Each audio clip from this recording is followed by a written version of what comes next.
Welcome back to another video. Bradford City finally announced their new manager for the 2023-24 season. It is Graham Alexander, the former Salford, Fleetwood, Scunthorpe, Motherwell and Preston manager. Let me know what your thoughts on this appointment in the comments down below. It is a big name in this sort of level with League 2, getting promotion from this division, I believe. Was it with Fleetwood? I might be wrong there. But he has gained promotion elsewhere with Salford, got playoff success with getting Scunthorpe there and getting Motherwell into the Conference League in Scotland. So, results based and looking at his record, I'm very pleased with it. And when I look at how his teams play, they are quite direct mainly.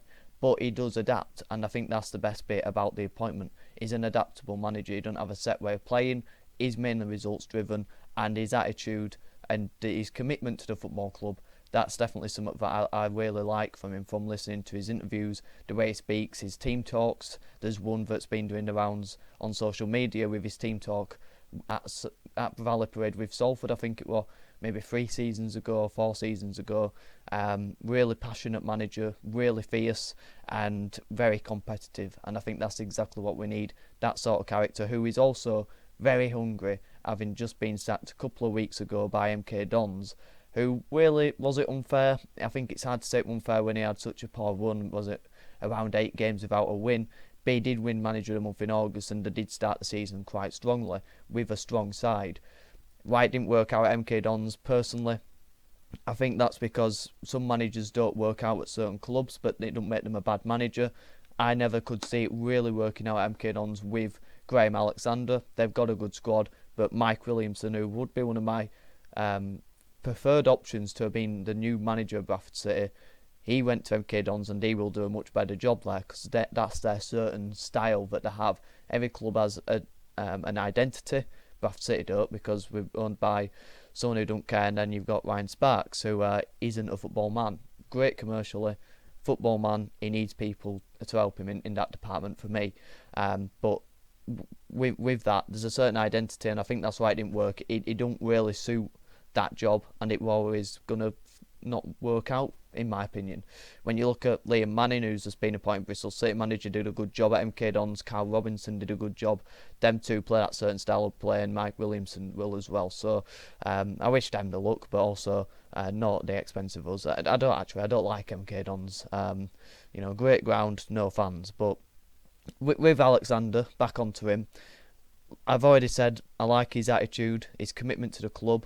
Obviously, Danny Cowley rejected us because of family reasons. I don't buy that. I think that was him looking at the football club, how it's been run, the toxicity around it, not just with the fans, because the fans definitely deserve to be voicing their opinions against the ownership and the way the football club's run, because there's a lot of question marks around that, because, let's be honest, we have been in League 2 for far too long now with no real direction or ambition, and I think that's the main word, ambition. We keep hearing this, we're a championship club, we need to be doing better, but what's in place to make us that, and what's our identity and culture? Because the culture in the football club at the minute is toxic, and it's got plenty of reason to be. If not everyone's pulling in the same direction like we haven't been, then you're going to be dysfunctional, and that's why we're 16th. But the key appointment with Alexander, what I like about him, is his personality might just pull the club together. You need those sort of managers who can do that. Hughes did that at the beginning, but I think that more his aura and his more what he's done in the game to pull us together. I don't think it was necessarily his personality. Whereas a Graham Alexander who's coming in with this, this steely determination to win. And that's what we've got, and I'm pleased with that. Was he in my top 5 options at the beginning? I don't think he was. Pete Wild, if we had an ambitious owner, Pete Wild would have been the man for us. We don't. Mike Williamson as well. I don't think that style of football would really get on board with the fans. I'm not sure if it would, but he would have been high up on my list. Same with Liam Richardson. Would he be suited to the possession-based football with the fans? I'm not sure, but he would have been in my top 3, definitely. David Artell, I think, might have just been ahead of Graham Alexander, I really like him and the way he speaks about the game as well. And then Danny Cowley became my first choice option after seeing how the fans reacted to Kev Ball, and I thought that is very similar to Cowley. So he wasn't in my top 5, but now he's been appointed. Now I've listened to his interviews. He spoke about the squad, the fans. He did speak about January coming up, and he got asked about that quite a lot. He said we've got too big of a squad, in his opinion. He would look at wanting to trim that down, and he ain't really thinking about any signings because, one, it's too early, but two, he wants a smaller, more competitive team, which is very similar to we've got a leaner and meaner squad and then end up having 30 odd players, which is actually a much more inflated squad than it was last season. On that front-footed style of play, he talks about he wants the players to be committed, taking on the opposition with no fear. His teams have goals in them, and he wants to go for games and get the fans coming to the ground, enjoying watching Bradford City Football Club. He doesn't want to rely on Andy Cook for goals. He said every player can be educated on how to score goals and get into positions, and he expects everyone to step up at different points in the season to add to that goal contributions, because obviously last season Cook got over 30, then the next goal scorer didn't even get into double figures, I'm pretty sure, and I don't know who that would have been, to be honest with you. I know Jake Young was up there and he barely played for us, so that said everything you need to know. Recently under Kevin McDonald that's changed. We've had goals coming from all sorts of different areas of the pitch, and that's what we need to continue doing. He said his first job is to release the attacking flair. He said we've got a strong defence at the minute, that's not the problem. Scoring goals is a problem, so releasing that area of the pitch and getting more goals and creating more chances up there, and that's definitely something that needs to be done. But one thing that it's a question that is we could see a surgence of goals coming, and then that slows down as it goes on. But I think on the ball we could be quite entertaining, maybe more direct than what we've seen under Mark Hughes, and maybe more chances created certainly. But off the ball, I'm not sure if that would change under Alexander. I haven't really watched his teams too much, to be honest with you.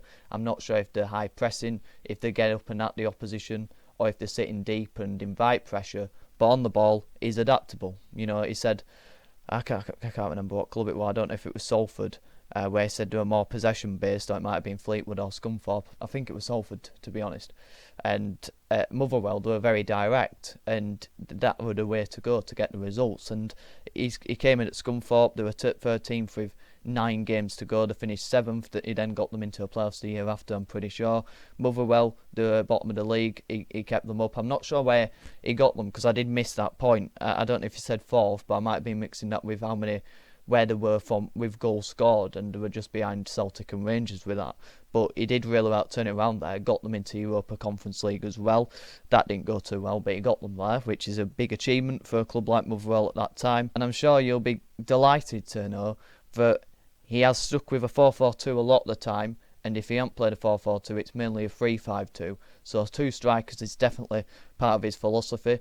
Vidane Oliver, for me, will be a very key player in this squad and this system, a big target man who can hold the ball up, but I don't think he's particularly slow. I think he's probably quicker than Andy Cook, and then Andy Cook obviously will want to get the best out of him. He's said, yes, we don't want to rely on him, but he's an influential player and he's definitely in the top 3 strikers in the division.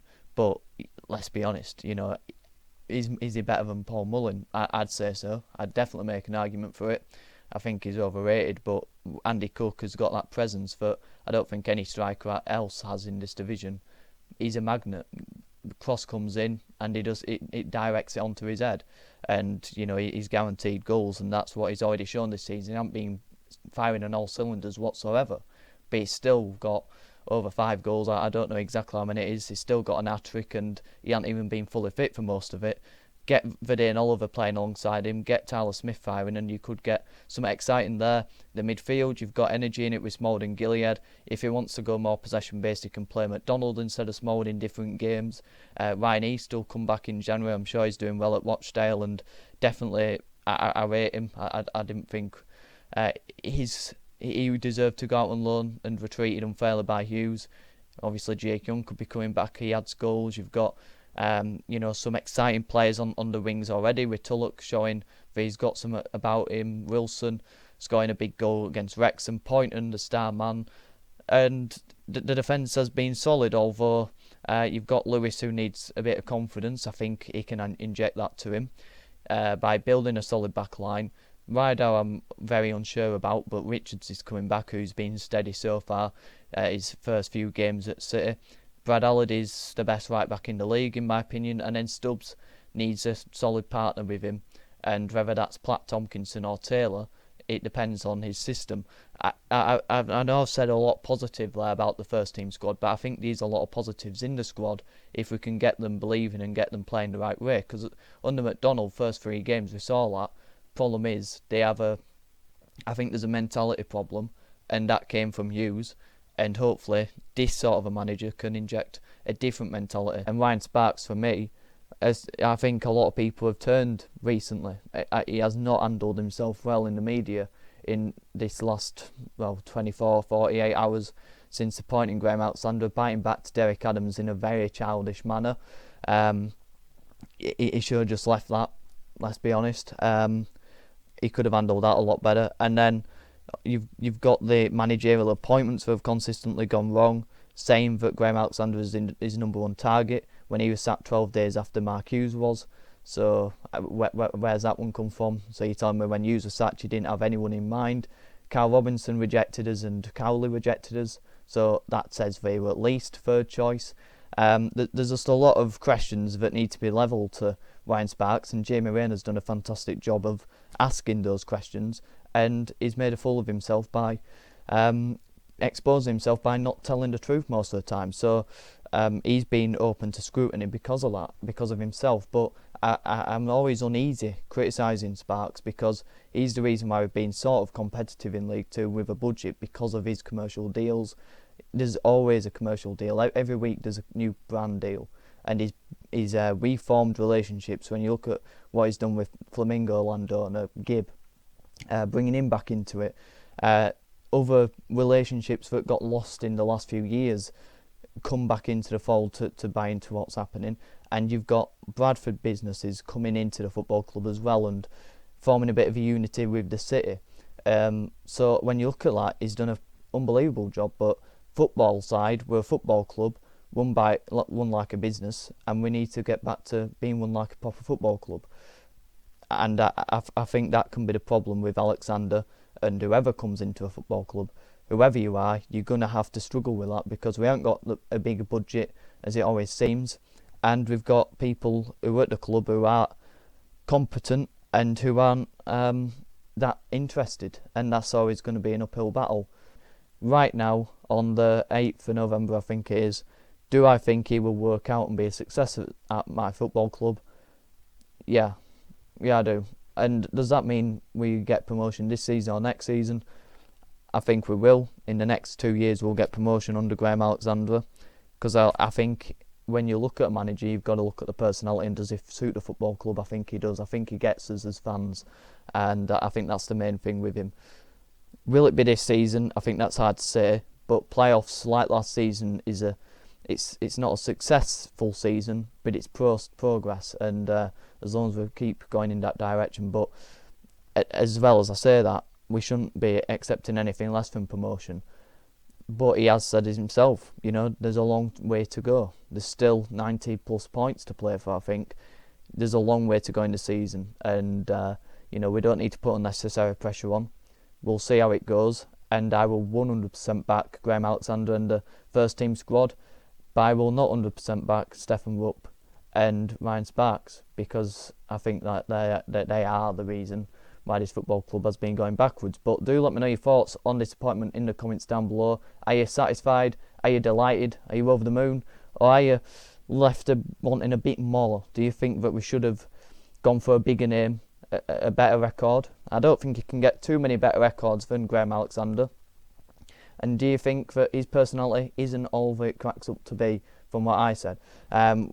Let me know if you agree or disagree on what I said as well. Let me know your thoughts in the comments down below. Like the video if you did, subscribe if you're new. Videos are back as normal now.